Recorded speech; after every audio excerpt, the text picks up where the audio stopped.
I want to spend some time today talking about something that I really believe someone out there is going to get a lot of value from. It's a thought I was having a few days ago, and I really think I ought to share it on the podcast today because I think somebody out there really needs to listen to this. But I need to pay close attention so that you don't get lost. Today, I want to talk about usefulness. Usefulness. It's a very simple word, and I'm sure everyone listening to this podcast right now knows that word and has used that word at some point in their life or the other. Usefulness. I woke up about 3 days ago and this word was on my mind. And I thought about it. We've always been taught that what is not useful is useless. When something is not useful, it's useless. I know that morning I woke up thinking of things that are useful in my life and things that are not useful. And I was doing, I've been doing some spring cleaning in my life. Of recent, just some spring cleaning, just decluttering, both mentally and physically, just decluttering and doing some sanitation. And I was thinking, okay, what are the useful things? So even on social media, I started to unfollow some people and just decluttering. And even my own personal activities, just trying to declutter of useless activities. And that day, it occurred to me why it was important for me to declutter of useless activity.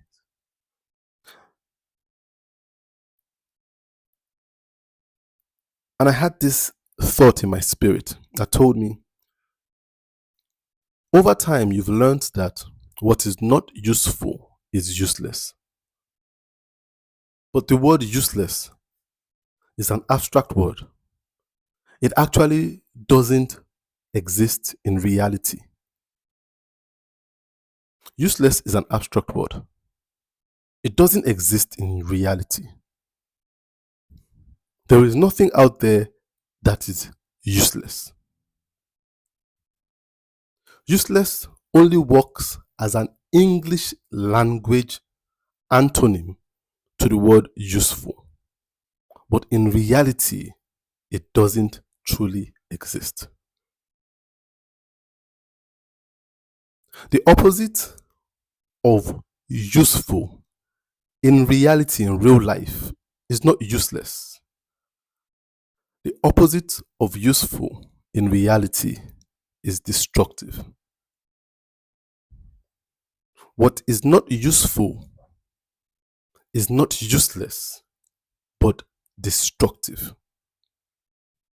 And that morning I was thinking, someone out there really needs to hear this, just like I needed to understand that morning.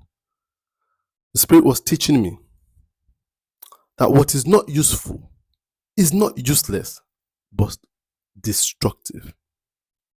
Useless is a very nice, cushy way of people enduring and accommodating destructive things.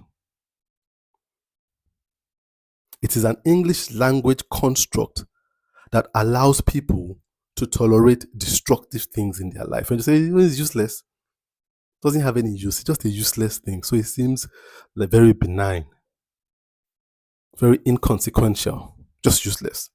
So it's bland, has no taste, no, doesn't do anything. But that doesn't exist. There is nothing that is useless in life. So the opposite of useful is something very, very, very malignant, something very costly, and that is destruction.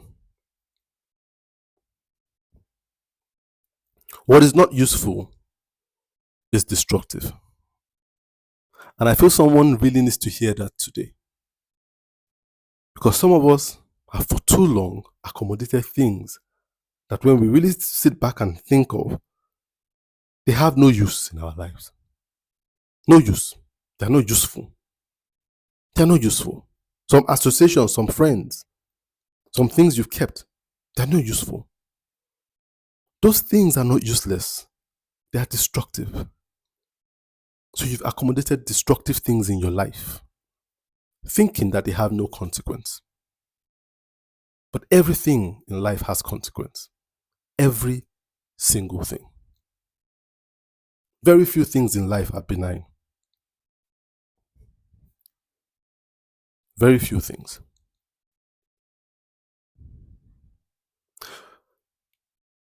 A couple of years ago, I and my wife, we were trying to sell the house we are living in. We were trying to sell it. We wanted to move away from here. So we wanted to put it out in the market. And so we fixed up the house, did some painting, fixed it up, got an agent to market the house, and we decided to move away from the house for a while because we thought if we keep staying in the house and people want to see the house, they might not get a good view of the house because we have kids. They might come at a time when kids have kind of scattered the house and stuff, so they wouldn't get a good view of the house. So we thought let's just clean up the house, make the house tidy, so that whenever anybody comes, they always meet the house in a good state. So we left the house. We moved and stayed with my parents for a while. For about a month or over a month, we were there. And so I used to come to the house from time to time. We never got to sell the house. I'll just let me just say that up front. We never got to sell the house. We had to move back eventually. But then, as we waited for the house to be sold, I would come back after a couple of days. And immediately I come back to the house, I would go around the house just to be sure everything is okay, nobody broke in, and everything's fine. And I realized that I would see a lot of dead insects, roaches, wall geckos, some scorpions, just dead, just come out of wherever they were and they had died. And I'll sweep it up again. I thought we didn't fumigate the house, we didn't do anything, we just left. And we left for quite a while. I think this was months. We left for months.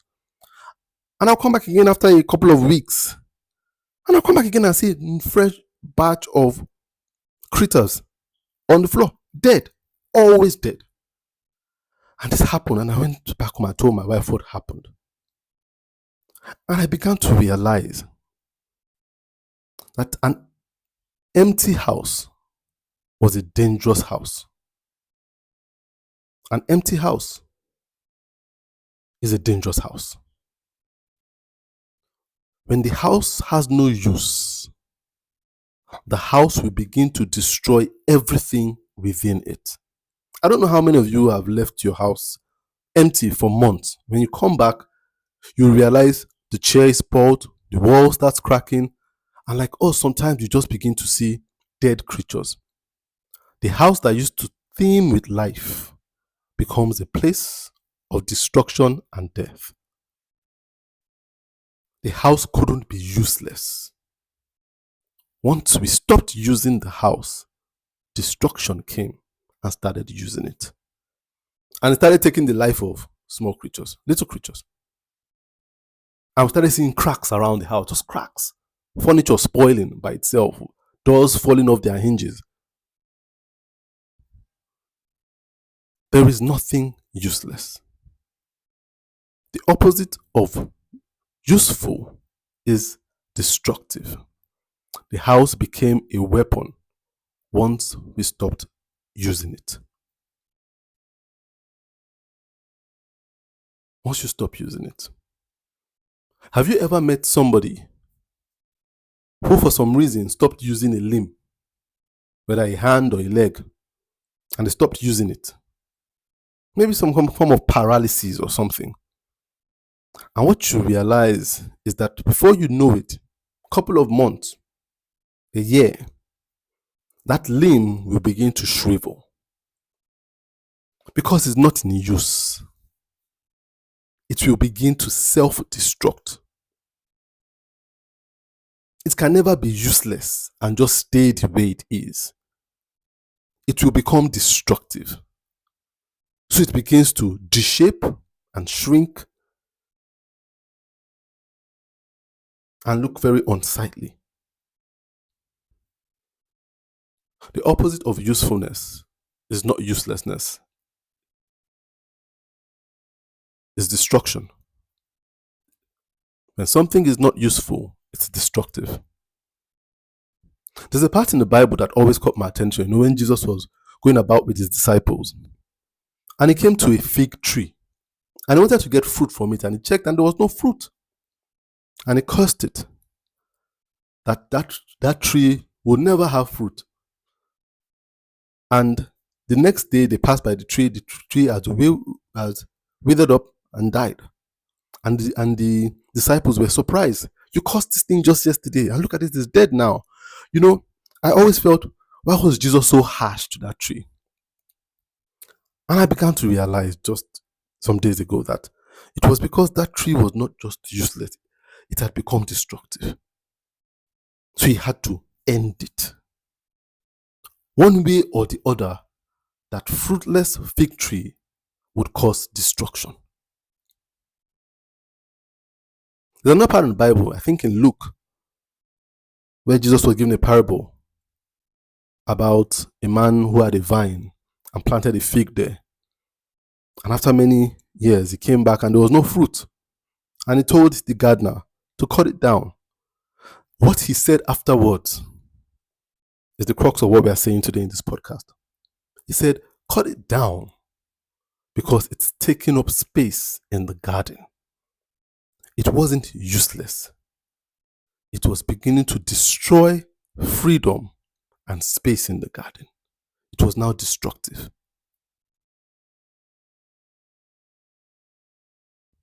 It wasn't useless. It had become destructive. And the gardener had to beg that give it just a few more years, and if it doesn't, we will cut it down. God doesn't accommodate uselessness because it doesn't exist. God knows that anything we call useless is actually destructive. Everything must have use. Have you ever realized that people who have social media accounts that they don't use, they have one they use and the other one they don't really use? They have about 3 or 4 that they don't really use, but they have one they use. What do they normally use the one that they don't really use for? What they end up using it for? Destructive things like trolling and putting up nasty comments. You realize a lot of people that troll don't actually make use of their real accounts. They use some dummy account somewhere, some useless accounts, but they are destructive accounts. And that's the issue. That's the issue I have with accumulation. This is a big problem for very wealthy people. Very wealthy people have the likelihood of gathering things they don't use. And those things end up causing them a lot of heartache and being destructive to their lives. The house you build that you don't use will be used by your children to harbor their criminal friends. It will be used by your menial workers to have terrible sexual relationships. The house you don't use is not always the house that the man goes and keeps his side chick. Have you ever realized that, especially in Nigeria, where you have ritual killings, a lot of them uncompleted buildings? You see a lot of terrible things in uncompleted buildings. Dead bodies, rituals, girls that have been killed, babies that have been killed. They happen in uncompleted, abandoned buildings. They're not useless. They become destructive. If you are living next to an uncompleted building, your life is at stake. Uncompleted building. If you have one beside you, behind you, wherever it is, that's a place for destruction. Nothing is useless. The opposite of useful is destructive. And why am I saying this today? Because some of you have friends, and when you really, really try to take account of these friends, what is their use in your life? You really can't point to anything that they are useful for. Nothing, no useful conversation, nothing, no value, nothing. You just knew them from school and they've just been like a leech on you. You've been carrying them for years. No useful. They're not useful. Saying they're my friend, what can I do with them? You can let go of them because they're not useless. They are destructive. They're destructive. Those numbers you don't use on your phone, let go of them. Things that you don't use, let go of them. A lot of you have things you don't use. Even material things. Those things become destructive after a while. You see, I try to give out things from time to time. Take them to an orphanage. Give them out. I realize that sometimes I look at my shoes. I'm like, I have only like two or three that I usually wear. The others I don't wear. And I realize after a while, they gather out so much dust. And those are the ones that have spiders go and live in them. And scorpions find a place to stay. Waiting for you to put your feet in them. For them to sting you or bite you or whatever it is. Those shoes don't become useless. They become destructive. Let go of them. When you let go of stuff and give out, you're not just being generous, you're saving your own life. There is nothing that is useless. When you don't use it and you don't give it out or let it go, it becomes destructive to your life. Let it go. I believe someone listening to this has some spring cleaning to do. You've accumulated too many destructive things, and they become destructive by virtue of the fact that they're not useful to you anymore. Destructive relationships, destructive content, destructive music. You listen to it, what does it mean? It doesn't mean anything. You don't even know the language they're speaking. They're just saying some kind of chant, but it sounds nice and stuff. You're dancing. Useless. No value. But then useless doesn't really exist. Destructive. Books you have, no value. You know, no value from it. Just put it in. Just there now. Nothing there. It's not useless. If it's not useful, it's destructive. I hope the person who is meant to listen to this today and take action really gets to hear this and gets to take action. My name is Tola, T.A. Alabi, and you've been listening to my podcast, ProUp Masterclass.